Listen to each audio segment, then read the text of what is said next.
Diabetes রোগটা হয় হচ্ছে আমাদের কোষে ওভারলোডের কারণে। ডায়াবেটিস হয় কিভাবে? আপনারা দেখুন, একটা ডায়াবেটিস মানে রক্তের চিনি বেশি। তাহলে রক্তের চিনির স্বাভাবিক মাত্রা কত থাকে? সাধারণত 5 থেকে 6। আমাদের যদি কেউ ফলো করে একদম মানে সঠিকভাবে, তাহলে সঠিকভাবে ফলো করা কঠিন কিন্তু, হ্যাঁ, যদি করে তাহলে সে আবার পুনর্জন্ম লাভ করার মতো, অর্থাৎ আবার তারুণ্যে চলে যাবে। তো যার ডায়াবেটিস নাই কিন্তু ইনসুলিন রেজিস্ট্যান্স বেশি, তার খুব দ্রুতই ডায়াবেটিস হয়ে যাবে। আর যার ইনসুলিন রেজিস্ট্যান্স কম, ডায়াবেটিস নাই, তার ডায়াবেটিস হতে একটু বেশি সময় লাগবে। আর যার ইনসুলিন রেজিস্ট্যান্সও নাই, ডায়াবেটিসও নাই, সে হলো আসল সুস্থ লোক। আসসালামু আলাইকুম রহমতুল্লাহি ওয়া বারাকাতুহু। সবাই কেমন আছেন? আলহামদুলিল্লাহ, আল্লাহর দরবারে আমরা লাখো কোটি শুকরিয়া আদায় করছি যে তিনি আমাদেরকে জ্ঞান দিয়েছেন, এই পৃথিবীতে পাঠিয়েছেন এবং আমরা তার কাছেই ফিরে যাব। তাহলে আমরা আজকে এখানে এসেছি কেন? সুস্থ থাকার জন্যে। আমরা সুস্থ থাকতে চাই। তা এখন মানুষ আশরাফুল মাখলুকাত, কারণ হলো আল্লাহ তাআলা তাদেরকে স্বাধীনভাবে জ্ঞান অর্জনের ক্ষমতা দিয়ে এই পৃথিবীতে পাঠিয়েছেন এবং তাদের বিচার আছে। অর্থাৎ আমরা চাইলে ভালো কাজ করতে পারি, চাইলে খারাপ কাজ করতে পারি। এই নিয়ে নানান তর্ক বিতর্ক থাকবে, কিন্তু রিস্ক নেওয়া ঠিক হবে না। অর্থাৎ আমরা এটাও ভাবতে পারি যে আল্লাহ তো সবই জানেন, আমরা জাহান্নামে যাব উনি তাও জানেন, আমরা ওনার অনুমতি ছাড়া খারাপ কাজ করতে পারবো না, তাহলে আমরা তো পাপ কাজ, উনি হুকুম যদি দিতেন কেউ পাপ করতে পারবে না, তাহলে তো কারো পক্ষে পাপ করা সম্ভব হইতো না, খুন করা সম্ভব হইতো না। তো এরকম চিন্তা মাথায় আসতে পারে। তাহলে দেখতে হবে যে ফেরেশতারা হচ্ছে সেরকম, অর্থাৎ তাদের কোনো গুনাহ করার, পাপ করার, খারাপ কাজ করার বা আল্লাহর আদেশ অমান্য করার কোনো সুযোগ নেই। তো এখন আবার মানুষ সৃষ্টি করার তো কোনো প্রয়োজন ছিল না। ফেরেশতারা যখন আল্লাহ তাআলা পরিকল্পনা করলেন মানুষ সৃষ্টি করবেন, তখন ফেরেশতারা বলল, তোমার ইবাদতের জন্যে আমরা যথেষ্ট নই? আমরা কি তোমার ইবাদত করি না? আমরা কি তোমার প্রশংসা করি না? সর্বদাই তো আমরা তোমার প্রশংসা করি। তাহলে তুমি আবার আর এক জাতি সৃষ্টি করছো, তারা জমিনে ফাতনা ফাসাদ, বিশৃঙ্খলা করবে, রক্তপাত করবে, তা কেন? তখন আল্লাহ বললেন যে আমি যা জানি তোমরা তা জানো না, এবং এই মহাবিশ্বের যত প্রকাশ্য এবং গোপন জ্ঞান সব কিছুই তিনি জানেন, এবং আমরা যা প্রকাশ করি বা গোপন করি তাও তিনি জানেন। ঠিক আছে? তাহলে এই জন্যে ফেরেশতারা তো আর সব জানে না। তো একমাত্র সকল জ্ঞান এর অধিকারী হচ্ছে একমাত্র আমাদের স্রষ্টা, সৃষ্টিকর্তা মহান রাব্বুল আলামিন। এখন তিনি আমাদেরকে জ্ঞান দিয়েছেন, আমরা কৃতজ্ঞতা প্রকাশ করি, বলি আলহামদুলিল্লাহ। তিনি আমাদের আশরাফুল মাখলুকাত বানিয়েছেন, আমরা সবাই বলি আলহামদুলিল্লাহ। এখন আমরা আশরাফুল মাখলুকাত হয়েছি কিসের কারণে? আমাদের কি তিমি মাছের মতো বিশাল শরীর আছে? আমরা কি হা করে অনেকগুলো খাইয়ে ফেলতে পারি একসাথে? আর একটা একদম সবচেয়ে দুর্বল হাতির চেয়েও আমরা অনেক দুর্বল। পৃথিবীতে সবচেয়ে দুর্বল যে হাতিটা, তার চেয়ে পৃথিবীর সবচেয়ে শক্তিশালী মানুষ তার তুলনায় অনেক দুর্বল। আমরা চিতার চেয়ে দ্রুত কি দৌড়াতে পারি? সোজা কথা হচ্ছে আমাদের মানে কি ক্ষমতা আছে, অথবা আমরা কি ধরেন যদি মনে করি হ্যাঁ যে আমরা অনেক লম্বা চওড়া, আসলে কি তাই? জিরাফ তো ওর চেয়ে বেশি লম্বা। এভাবে আপনি দেখবেন যে প্রকৃতিতে আমাদের চেয়ে লম্বা আছে, শক্তিশালী আছে, ক্ষিপ্র আছে, বিরাট বিশাল আছে। তো এখন এত কিছুর উপরে মানুষকে আল্লাহ শ্রেষ্ঠত্ব কেন দান করলেন? তো এটার উত্তর আমরা প্রথমেই পেয়ে যাই, সূরা বাকারাতেই আছে যে আদম আলাইহিস সালামকে ফেরেশতাদেরকে কেন সেজদা করতে বলা হয়েছিল। সেখানে একটা প্রেক্ষাপট আল্লাহ তৈরি করলেন, একটা দৃশ্যপট, যেটা আপনারা কি কল্পনা করুন যে ফেরেশতাদেরকে অনেকগুলো জিনিস সামনে দিয়ে আল্লাহ বলে, এই নাম বলো। এখন তো পারে না, ওরা তো কিভাবে পারবে? ওরা বলল, আপনি হচ্ছেন পবিত্র সত্তা, আপনি আমাদের যা শিখিয়েছেন এর বাইরে তো আমরা আর কিছু জানি না, এর বাইরে আর কিছু জানি না। মানে তারা রোবটের মতো, বা তারা হচ্ছে একটা নির্দিষ্ট সফটওয়্যার দিয়ে চলে, মনে করেন আল্লাহ যেটা যাকে ইনস্টল করেছেন, কাউকে ওয়েদার, কাউকে পাহাড়ের, যেমন আমরা এটাও জেনেছি যে রাসূল সাল্লাল্লাহু আলাইহি ওয়াসাল্লামকে যখন একেবারে রক্তাক্ত করা হলো, তখন পাহাড়ের ফেরেশতাদের পাঠাইলেন। তারা বলল, ইয়া রাসূলুল্লাহ, হুকুম করেন, এই যে পাহাড় উঁচা করে ধরছি, সব দিয়ে সব কলের শেষ করে ফেলাবো। তো পাহাড়ের ফেরেশতারা পাহাড় বিষয়ে জানেন। একজন ফেরেশতা আছেন সিংহা হাতে নিয়ে, উনি দাঁড়ায় আছেন। রাসূল সাল্লাল্লাহু আলাইহি ওয়াসাল্লাম বললেন যে আমি তাকে দেখলাম সিংহা হাতে সে এমনভাবে দাঁড়ানো যে মনে হয় এখনই ফু দিয়ে দিবে, মানে একেবারে রেডি ফু দেওয়ার জন্য, মানে এখনই, মানে এই মুহূর্তে মনে হয় তা উনি দেখে আটকে উঠছে যে এখনই তো ফু দিলে তো কিয়ামত হয়ে যাবে। তো এইভাবে সে রেডি, মানে আমরা যেমন লুজ হয়ে আছে, আচ্ছা ঠিক আছে দাঁড়াইলাম, যখন হুকুম হইব তখন না, না ওরকম না, রেডি টু ব্লো দেওয়া, এইভাবেই আছে নাকি, বোঝেন নাই কথা? এইভাবেই দাঁড়ায় আছে, মানে রেডি, মানে দেখে মনে হচ্ছে যে এখনই ফু দিয়ে দিবে, এক্ষুনি দিবে। তো ওইটা দেখলে যে কারো মনে হবে কেয়ামত এখনই হবে। বুঝতে পারছেন? তো এখন তো যাই হোক, এখন ফেরেশতারা তো বলতে পারলো না। হযরত আদম আলাইহিস সালামকে জিজ্ঞেস করলেন। আদম আলাইহিস সালাম তো ওনাকে শিখাইছেন, মানে আল্লাহ তো শিখাই দিয়েছেন, উনি সব গড়গড় করে নাম বলে দিলেন। এবার আল্লাহ বলেন, ফেরেশতাদেরকে বললেন তোমরা আদমকে সিজদা করো। তাহলে মানুষের একমাত্র আশরাফুল মাখলুকাত হওয়ার প্রধানতম কারণ হইল তার জ্ঞান অর্জনের সক্ষমতা। তা আপনারা এখানে আসছেন স্বাস্থ্য জ্ঞান অর্জন করতে, যেই জ্ঞান থাকলে আপনি নিজেকে রোগ থেকে বাঁচাতে পারবেন এবং আপনি রোগী হলে সেখান থেকে সুস্থ হয়ে যেতে পারবেন। এই জ্ঞান আপনাদের নাই বলিয়া, অথবা যতটুকু আছে সেটা আপনি বাস্তবে কাজে লাগান না বলিয়া আপনারা রোগী। অর্থাৎ আমরা যে রোগগুলো নিয়ে কথা বলছি, তা আমরা কি এখন টাইফয়েড, ম্যালেরিয়া, কালাজ্বর, ডায়রিয়া, ডিসেন্ট্রি নিয়ে কথা বলতেছি? এবং এই সমস্যা নিয়ে কি কেউ আজকে এখানে এসেছেন? কে কে এসেছেন ডায়রিয়া নিয়ে? নোবডি। তাহলে আমরা কি নিয়ে এসেছি? যেই জিনিসগুলো বা যেই রোগগুলা আমাদের নিজেদের হাতের কামাই বা অর্জন। আল্লাহ তাআলা বলেছেন তোমরা জ্ঞান অর্জন করো, তোমরা ভাবো। আমরা ভাবি না। ভাবি মানে কি? অবশ্যই ভাবি, কিন্তু আজাইরা চিন্তা, অতীত নিয়ে ভাবা, দুনিয়া নিয়ে ভাবা, কি পাইলাম, কি হইতে চাইছিলাম, কি হইলাম, আমার কত দুষ্ক, আমার কত কষ্ট, সব কষ্ট খালি আল্লাহ আমারে দেয়, আস্তাগফিরুল্লাহ, নাউজুবিল্লাহ, আহা, এইসব হাবি যাবে। কিন্তু কেন রোগী হলাম সেটা নিয়ে তো ভাবি না। তা আল্লাহ হুকুম করেছে আমরা যেন ফজরের নামাজ মসজিদে গিয়ে জামাতে আদায় করি। এটা আল্লাহর হুকুম, নামাজকে প্রতিষ্ঠা করতে হবে। আপনি মহিলাদের মতো চুরি পরিয়া ঘরের মধ্যে শাড়ি পরিয়া, ঘোমটা দিয়া যদি একা একা ঘরে নামাজ পড়েন, সেটা পুরুষের কাম না, এটা মহিলাদের কাজ। মহিলাদের জন্য ঘরে নামাজ পড়াটাকে উত্তম বলা হয়েছে, তাদের জন্য মসজিদে যাওয়াকে উত্তম কোথাও বলা হয়নি। তো তারা লাভ দিয়ে মসজিদে যাওয়ার জন্য আগ্রহী হওয়ার কোনো দরকার, এটা আমরা কোনো হাদিস ওভাবে পাইনি। বলা হয়েছে মহিলাদের জন্য ঘর উত্তম আর পুরুষদের জন্য মসজিদ উত্তম। কথা ক্লিয়ার, একদম স্পষ্ট হাদিস। তো এর বাইরে যে যত তর্ক বিতর্ক করতে পারে, কিন্তু কোনো দরকার নেই। এত স্পষ্ট হাদিস থাকতে আমাদের এইটা নিয়ে কোনো ঝামেলা করার কোনো দরকার নেই। বলতে পারে মহিলারা আগেও মসজিদে পড়ছে, হ্যাঁ পড়ছে, সেটাও সত্য, এখনও পড়ে, সেটাও সত্য, তাতে গুনাহ নেই। আমরা যেমন কাবা শরীফে মহিলারা নামাজ পড়ে, আলাদা ব্যবস্থা আছে, পুরুষদের নামাজ আছে, ব্যবস্থা আছে, সবাই পড়তেছে, প্রবলেম না। কিন্তু উত্তম কোনটা? ঘরে থাকা, ঘরে পড়া, ব্যাপারটা বুঝতে পারছেন? তা এখন আসেন, পুরুষরা এত স্পষ্ট নির্দেশ থাকার পরও যদি জামাতে মসজিদে গিয়ে নামাজ না পড়ে ফজরে, তাহলে সে তো জানে সে আল্লাহর অসন্তুষ্টি অর্জন করতেছে। এরপরও সে চায় পৃথিবীতে নাকি আল্লাহ তারে শান্তিতে রাখবে, সুখে রাখবে, আনন্দে রাখবে, ফুর্তিতে রাখবে, মজায় রাখবে। অথচ যারা ফজরের নামাজ জামাতে পড়েও, অর্থাৎ প্রিয় নবী হযরত মুহাম্মদ সাল্লাল্লাহু আলাইহি ওয়াসাল্লাম, তার জীবনে দুঃখ কষ্টের কোনো শেষ ছিল? অর্থাৎ বিভিন্ন স্ট্রাগল, যদি না খেয়ে থাকার কথা বলেন, চুলা জ্বলেনি ঘরে কতদিন,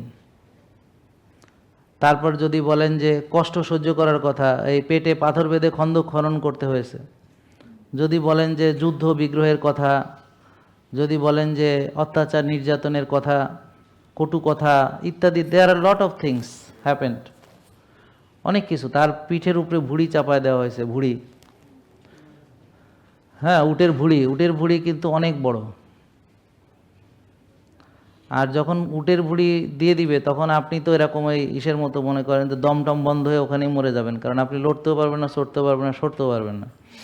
তো এটা তো ডেঞ্জারাস সিচুয়েশন। বিষ প্রয়োগে হত্যা করার চেষ্টা করা হয়েছে, পাথর নিক্ষেপে রক্তে জর্জরিত করে ফেলানো হয়েছে, বেহুশ হয়ে গেছেন আমার নবী। ওদের যুদ্ধে তার দন্ত মোবারক শহীদ হয়েছে, প্রাণ নাশের মতো অবস্থা হয়ে গেছিল।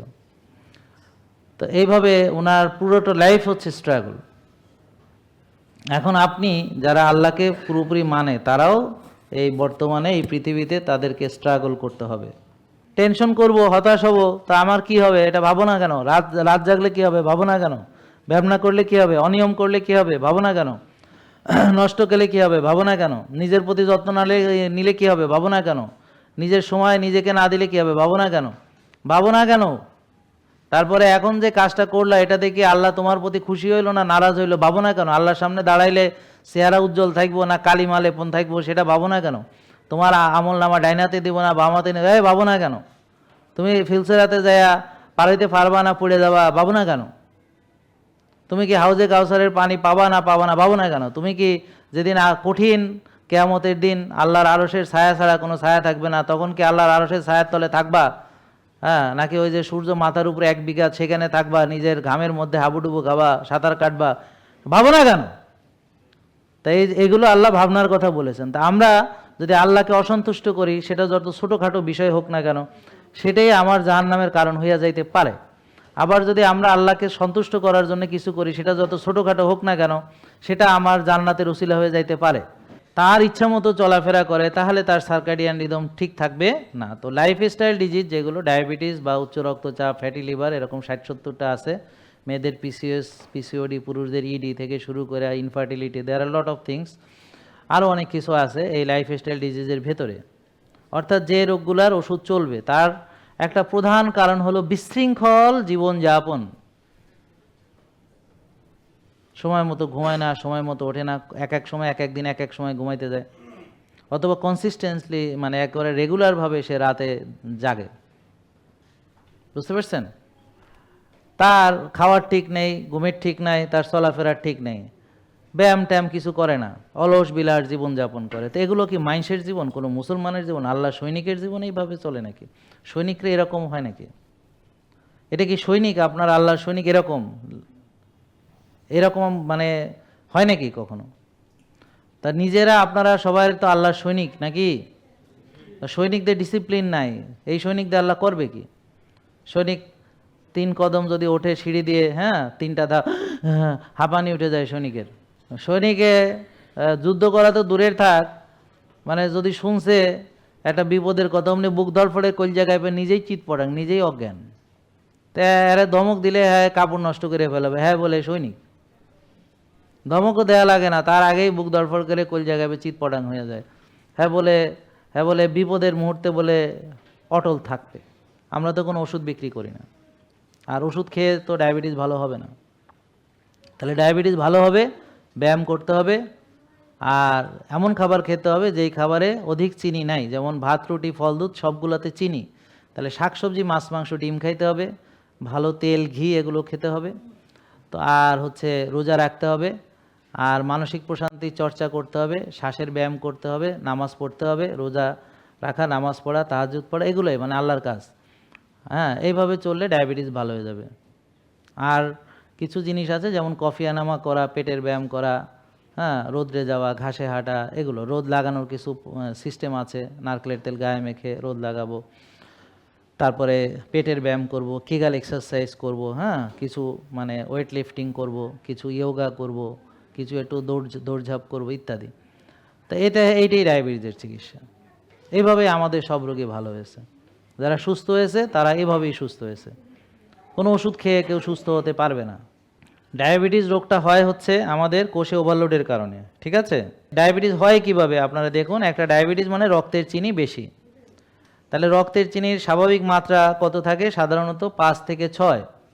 খালি পেটে ব্লাড সুগার বা গ্লুকোজ 5 থেকে 6, এটা হলো স্বাভাবিক। এটা সুস্থ মানুষের এমন থাকবে। কারো যদি 10, 12, 14 থাকে তাহলে তাকে আমরা ডায়াবেটিসের রোগী বলি। তাহলে সুগার তার বেড়ে গেল, কি কারণে সুগার বেড়ে গেল এটা না জানলে আপনি যদি ওষুধ দিয়েও সুগার কমান, ইনসুলিন দিয়ে সুগার কমান এবং ভাবেন আপনার ডায়াবেটিস চমৎকার নিয়ন্ত্রণে আছে, তাহলে আপনি হলেন পৃথিবীর সবচেয়ে বোকা লোক। আপনি যে কোনো ওষুধ খেয়ে অথবা ইনসুলিন দিয়ে বা যে কোনো চা খেয়ে বা হোয়াটএভার, হার্বাল বলেন, অ্যালোপ্যাথি বলেন, আয়ুর্বেদিক বলেন, হোমিওপ্যাথি বলেন, যে কোনো সারা পৃথিবীতে যা আছে না কেন, যদি বলেন যে আমি এইটা খাইয়া চিনি কমাইছি, তাহলে আপনি পৃথিবীর সবচেয়ে বড় বোকা মানুষ। কেননা কোনো হার্বাল, কোনো মেডিসিন, কোনো ড্রাগস, কোনো আয়ুর্বেদিক, কোনো এলোপ্যাথি, কোনো হোমিওপ্যাথি আপনার কোষ খালি করতে পারবে না। কোষ খালি হবে রোজা রেখে, কোষ খালি হবে ব্যায়াম করে, পরিমিত আহার করে, হালাল তৈব খেয়ে। ভালো ঘুমাতে হবে, মানসিক প্রশান্তির চর্চা করতে হবে। এটা কোনো ওষুধ দিয়ে কিছু করা যাবে না। ঠিক শুধু ডায়াবেটিস নয়, ওজন কমানো, ফ্যাটি লিভার কমানো, পুরুষত্ব ফিরে পাওয়া, নারীত্ব ফিরে পাওয়া, মাতৃত্ব ফিরে পাওয়া, ইনফার্টিলিটির চিকিৎসা, পিসিওএসের চিকিৎসা ইত্যাদি সব যত রকমের আছে 60-70টা রোগ, যেগুলা যেমন মাজা ব্যথা হতে পারে, গিরা ব্যথা হতে পারে, নার্ভের প্রবলেম হতে পারে, আঙ্গুল কাটা, পা কাটা থেকে শুরু করে, যেগুলোর কনসিকুয়েন্সেস অ্যালজেইমার, ডিমেনশিয়া, স্মৃতিভ্রষ্ট, আগের মতো ব্রেন কাজ করে না, আগের মতো শরীর কাজ করে না, আগের মতো মন কাজ করে না, আগের মতো শরীরে সাড়া পাই না, আগের মতো উদ্যোগ নিতে পারি না, ইত্যাদি ইত্যাদি যত রকম আছে যা মানুষের। যেমন আপনার যেই সক্ষমতা ছিল যেটা এখন নাই, যেটা ছোটোবেলায় ছিল, তরুণ বয়সে ছিল, সেটা এখন নাই। এনিথিং এনিথিং, বুঝতে পারছেন? যে আগে এত আমি চিন্তা করতাম কিন্তু এখন করি, এটাও একটা প্রবলেম। আগে আমার মানে সাহস ছিল, এখন সাহস কেমন জানি কমে গেছে, খালি ভয় ভয় লাগে। আগে একটা নতুন জিনিস শুরু করতে কোনো প্রবলেম হইতো না, এখন অনেক চিন্তা ভাবনা আসে নতুন একটা জিনিস শুরু করতে। অর্থাৎ আপনি আগে দৌড়াইতে পারতেন, এখন পারেন না। আগে সিঁড়িতে উঠলে হাঁপাইতেন না, এখন হাঁপান। এনিথিং এনিথিং, আগে দ্রুত ব্রেন কাজ করতে, এখন করে না, বুঝতে পারছেন? আগে অনেক শক্তি ছিল, এখন নাই। এনিথিং লাইক দ্যাট, এরকম যে কোনো কিছু, বুঝতে পারছেন? বিয়ের সময় কত স্লিম ফিগার ছিলাম, কি সুন্দর ফিগার ছিল, এখন একা হয়েছি। হ্যাঁ, এনিথিং, যে কোনো কিছু। আগে আমার চেহারা কত শার্প ছিল, এখন ডাবল চিহ্ন হয়ে ঝুলে পড়ছে, মুখ একটা এত পড়েছে। এনিথিং, বুঝলেন না? ফিগার নষ্ট হয়ে গেছে, চিন্তা আগের মতো মানে করতে পারি না, অল্প একটু চাপে মাথা গোলায় যায়, যে কোনো কিছু। আগের মতো ঘুম সহজে আসতে চায় না, হজমটা হইতে চায় না, আগের মতো রুচি নাই, মানে এনিথিং। বা আগে খাইলে তো দুর্বল লাগতো না, এখন খাইলেই দুর্বল লাগে, না খেয়েও থাকতে পারি না, ঘন ঘন খাইতে হয়, সেটাও। মানে এরকম যা আছে, বুঝতে পারছেন? সব কিছুই এখানে চিকিৎসা আছে। আমাদের যদি কেউ ফলো করে একদম মানে সঠিকভাবে, তাহলে সঠিকভাবে ফলো করা কঠিন কিন্তু, হ্যাঁ, যদি করে তাহলে সে আবার পুনর্জন্ম লাভ করার মতো, অর্থাৎ আবার তারুণ্যে চলে যাবে। যেই জিনিস হারাইছে সব ফেরত পাবে, বুঝতে পারছেন? এখন কথা হলো সে বার্ধক্যে চলে গেছে কিনা সেটা আর কি, কারণ বার্ধক্যের ওষুধ নাই, আর মৃত্যু তো হবেই। এছাড়া সব ফিরে আনা সম্ভব, তবে ওষুধ দিয়ে নয়, সেটা হলো পরিশ্রম দিয়ে, সেটা হলো ডিসিপ্লিন দিয়ে, সেটা হলো ট্রেনিং দিয়ে, চর্চা দিয়ে ফিরিয়ে আনা যাবে। তাকে আবার ট্রেনিং করাতে হবে। সে দৌড়াতে পারতো না, এখন সে দৌড়াতে পারবে, 50 কিলো 100 কিলো দৌড়াতে পারবে, তাকে ট্রেনিং করতে হবে, বুঝতে পারছেন? আগে সিঁড়ি দিয়ে 3 কদম হাঁটলে সমস্যা হইতো, আর এখন ওই যে রাব্বিবাদ ভিডিও বলে 121 তলা না 330 তলা উঠে গেছে, মানে ওই যে একটা মেশিন আছে হাঁটতে হাঁটতে ওঠে আর কি, হ্যাঁ, ওগুলো মানে স্টেয়ার্স জিমে থাকে, হ্যাঁ, ওই হাঁটে উপরে ওঠে, হ্যাঁ। তা এখন দেখা গেলো 300 তলায় উঠে গেছে, বুঝলেন? আগে তিন কদম উঠতে পারতো না। তো এটা হলো ট্রেনিং করে। তাহলে শুধু ট্রেনিং না, প্রতিটা ট্রেনিং, এই যে ফুটবলার যারা ভালো খেলে তাদের খাওয়া হিসাব করা, খাওয়া, নষ্ট খাবার খেয়ে ভালো ফুটবলার হওয়া সম্ভব না, আর হইলেও টিকতে পারবে না, বয়স হলে পারবে না, ইনজুরিতে পড়ে যাবে। তো যারা দীর্ঘদিন ধরে টিকে আছে দেখবেন ওদের ঘুম, ওদের খাওয়া, ওদের ট্রেনিং একটা সুন্দর ডিসিপ্লিনের ভিতরে ওরা চলে। তো যার ডায়াবেটিস নাই কিন্তু ইনসুলিন রেজিস্ট্যান্স বেশি, তার খুব দ্রুতই ডায়াবেটিস হয়ে যাবে। আর যার ইনসুলিন রেজিস্ট্যান্স কম, ডায়াবেটিস নাই, তার ডায়াবেটিস হতে একটু বেশি সময় লাগবে। আর যার ইনসুলিন রেজিস্ট্যান্সও নাই, ডায়াবেটিসও নাই, সে হলো আসল সুস্থ লোক, একদিক থেকে, সব দিক থেকে না। আবার চিকনা লোকের অনেক সমস্যা আছে, যেমন আইবিএস, খেতে পারে না কিচ্ছু, খাইলে গ্যাসের সমস্যা, গ্যাসে চাপ দেয়। আপনার কি আইবিএস আছে নাকি? গ্যাস্ট্রিক প্রবলেম আছে, হ্যাঁ। তো সয়াবিন তেল খান, তো তাহলে তো হইলে আর কি, যে সয়াবিন তেল খায় তার আর তো কিছু দরকার নেই, খবিশ তেল খাইলে তো হবে। জেকে লাইফস্টাইল, ওষুধ মুক্ত সুস্থ জীবন।